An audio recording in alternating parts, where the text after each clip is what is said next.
Welcome sa DRS 2.0. Fresh at nagbabagang happenings ba ang hanap mo? Mga padabarkads man yan o mga trending topics? Pwes, sagutin natin yan.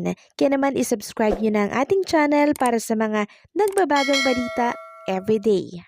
So ayan, welcome back again sa ating YouTube channel mga kadabarkads, and for today's video nga pag-uusapan natin ay tungkol sa mga pangyayari po sa loob at sa labas ng Itbulaga. And simulan po natin sa pagboto dito po sa mga show ng TV5 na kung saan ay nominee. Una-una na po dyan etong The First Family.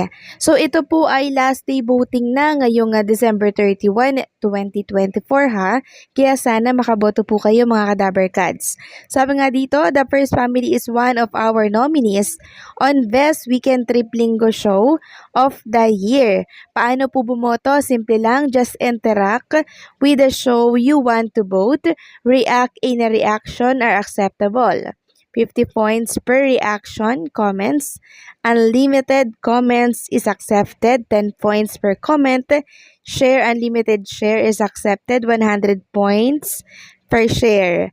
Mas pinabongga, di ba? Voting period is until December 31, 2024, 11:59 p.m.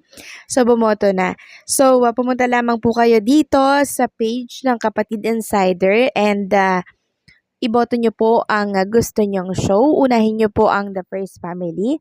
And syempre, etong Itbulaga ay nominated din po sa Best Hapon Champion TV5 Show of the Year. So, iboto po natin yan mga kadabarkads, okay? Samantalang pag-usapan naman natin ang tungkol dito sa The Kingdom na pelikula po ni Bossing Vic Sotto, entry para po sa Metro Manila Film Festival.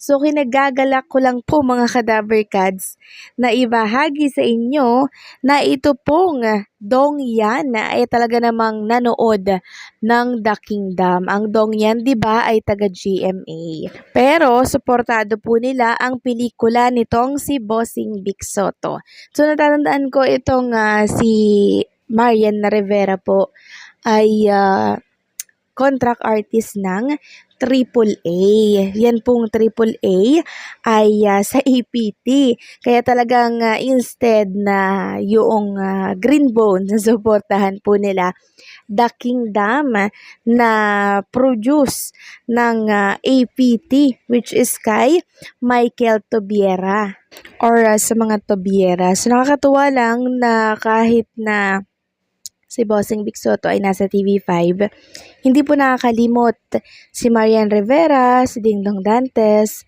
na sumuporta po dito sa pelikula ng mga dabarkads natin, lalo na po kay Bossing Vic Sotto. And for sure nagustuhan po ng Dong Yan ang kwento ng The Kingdom dahil talaga naman pong pang-international ito. At ang matindi pa dyan mga kadabarkads, ito pong anak ni Leni Robredo ay suportado din ang pelikula po ni Bossing Vic Sotto. Di ba po si Leni Robredo po ay kakamping, and yung kakamping na yun ay suportado po ni Vice Ganda. So, nang nakita ko nga po ang post na to sa Facebook, marami po nagko-comment na, naku, baka magtampo niyan si Vice Ganda. Sana suportahan nyo din ang lahat ng entry daw ng Metro Manila Film Festival. Ito lamang atang The Kingdom ang pinanood nila, tapos pinuri pa nila na maganda daw po ang kwento ng The Kingdom. Ayun nga po dito, Aika, ang ganda ng Kingdom. Yan po ang sinabi ng anak ni Leni. Nakaka-proud, mabuhay ang pelikulang Pilipino. At kung magbabasa nga kayo mga kadabarkads ng comments sa naturang post, OMG, baka magtampo naman sila Vice Ganda niyan sa inyo. Baka isiping one-sided, pero baka di naman siguro, opinion ko lang po. Anyway, love ko po kamo. Sabi pa ng isa dito, huwag nyo na kasing guluhin pa ang mga magkakapatid na Robredo. Mga diehard fan po sila ni Bossing Vic Sotto. So, ilan lamang po yan sa mga napili nating comments sa naturang post.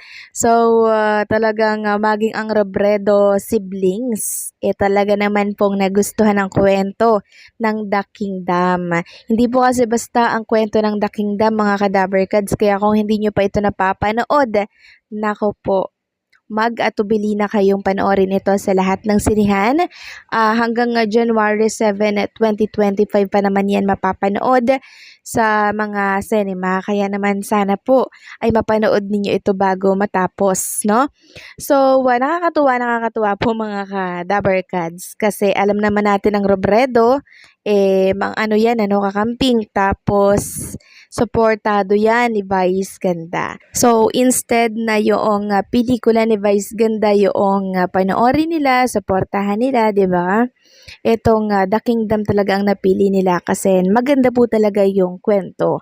So, maraming nagsasabi na very common na daw po talaga itong kwento ng And the Breadwinner Is. Pero lahat naman ay nakarelate po sa pelikula nitong si Vice Ganda kasi nga naman po marami ang breadwinner na talaga naman pong naiyak dito dahil alam niyo yun, parang nakikita po nila yung kanilang sakripisyo sa pelikula nitong si Vice. Pero san suportahan natin lahat, no? Lahat po ng entry ng Metro Manila Film Festival, okay? Kasi isa itong katunayan na talaga naman pong ang pelikulang Pilipino ay sobrang dapat ipagmalaki. Samantalang pag-usapan naman natin ang tungkol dito sa good news na ating nakalap mga ka-Dabarkads. Dahil itong The Kingdom ay hindi lamang po mapapanood dito sa ating bansa kundi maging sa ibang bansa. Pang-international na po mga ka-Dabarkads itong pelikula ni Bossing Vic Sotto. Mapapanood ito sa 4 na bansa outside the country mga ka-Dabarkads. Una na dyan ang North America, pangalawa Canada, Middle East, and Europe. So nakaka-proud, 'di ba, na etong The Kingdom ay hindi lamang po sa ating bansa mapapanood, kundi maging sa ibang bansa na din. Talaga naman pong maraming mga kababayan natin ang nag-aabang dito na mapanood din po ito. Sobrang excited na nga po sila na mapanood sa kanilang mga lugar, sa kanilang mga bansa etong The Kingdom. So, sobrang nakaka-proud, nakakataba ng puso dahil itong pelikula po ni Bossing Vic Sotto talaga namang na-appreciate ng buong bansa. Lahat nagandahan po, lahat ng nakapanood na to mga ka-Dabarkads, lahat sila nasagot yung mga katanungan po nila, no?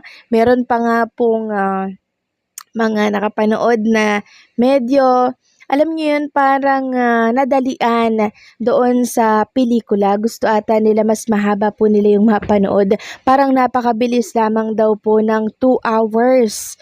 2 hours mahigit po yun parang napakabilis. Nakulangan po sila. So sana nga po may part 2 etong The Kingdom. And sabi nga po ni Piolo Pascual mga ka-Dabarkads, abangan natin ang malaking pasabog ng The Kingdom. So baka magkaroon ito ng part 2. Nako, exciting po ito. So congratulations sa The Kingdom and sa mga cast nito, lalo na po kay Piolo, kay Bossing Vic Sotto, kay Sid Lucero at sa iba pa pong mga cast. Napakahusay nyo po at kayo ang best actor, best actress para sa aming lahat. So hanggang dito na lamang po ang update natin. Maraming salamat po sa patuloy na pagsuporta and don't forget to like, share, comment, and subscribe.